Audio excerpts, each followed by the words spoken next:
যতদিন মুসলমানদের সাথে কোরআনের সম্পর্ক ছিল, আজকে কোরআন থেকে মুসলমানদেরকে বিচ্ছিন্ন করার ষড়যন্ত্র চলছে। রাজনীতি থেকে ইসলামকে আলাদা করা হয়েছে।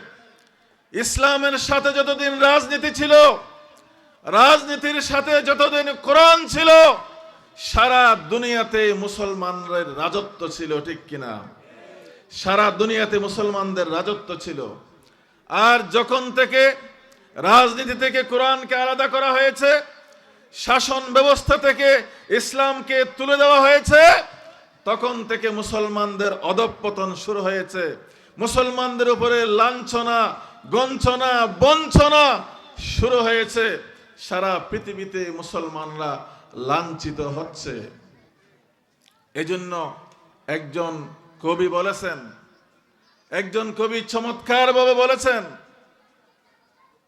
सबक पर फिर सियासत का, सदाकत का, अदालत का, लिया जाएगा काम तुझसे दुनिया की इमामत का। আবার মুসলমানরা কোরআনের রাজনীতিতে ফিরে আসো, আবার মুসলমানরা ইনসাফের রাজনীতিতে ফিরে আসো। তাহলে সারা দুনিয়ার ইমামতির দায়িত্ব, সারা দুনিয়ার নেতৃত্বের দায়িত্ব আবার মুসলমানদের হাতে আসবে। ओ जमाने में मुअज़्ज़ज़ आमिले कुरान होकर और हम खार हुए तारके कुरान होकर। তারা সারা দুনিয়া শাসন করেছে, সারা দুনিয়াতে ইজ্জত, সম্মান, মর্যাদার সাথে মুসলমানরা প্রতিষ্ঠিত ছিল কোরআনের উপর আমল করে। আর আমরা নির্যাতিত, লাঞ্ছিত, বঞ্চিত, অপমানিত হচ্ছি সারা দুনিয়াতে কোরআন থেকে সম্পর্ক ছিন্ন করার কারণে। প্রিয় ভাইরা, এজন্য এই বিষয়টা আজকে আমাদের মাথায় ঢুকতে হবে, আমাদের মাথায় ঢুকতে হবে। ইসলাম হচ্ছে একটি পরিপূর্ণ জীবন ব্যবস্থার নাম। পরিপূর্ণ জীবন ব্যবস্থা মানে একজন মানুষের জীবনে যা কিছু প্রয়োজন সব কিছুর বিধান দিয়েছে কে? ইসলাম।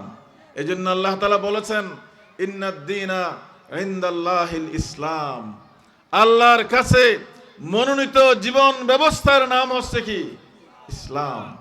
এজন্য প্রত্যেকটা মুসলমানের ঈমানি দায়িত্ব হচ্ছে জীবনের প্রত্যেকটা ক্ষেত্রে ইসলামের বিধানকে প্রতিষ্ঠা করার জন্য চেষ্টা করা। এটা প্রত্যেক ঈমানদারের কি? দায়িত্ব। আর যদি এটা আমরা না করি, আল্লাহ তাআলা সেটাও কোরআনুল কারীমের মধ্যে বলে দিয়েছেন।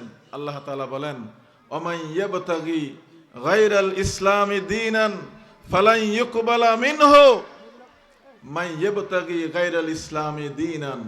যারা ইসলামকে বাদ দিয়ে অন্য কোন জীবন দর্শন, অন্য কোন আদর্শ যারা তালাশ করবে, ফালান ইউকবালা মিনহা, কিয়ামত পর্যন্ত ইসলাম বাদ দিয়ে অন্য যে কোনো দর্শন সে তালাশ করুক না কেন, আল্লাহ তাআলা সেটা কবুল করবে না। আল্লাহ কবুল করবে না। সুতরাং এই ওয়াজ মাহফিল কি জন্য?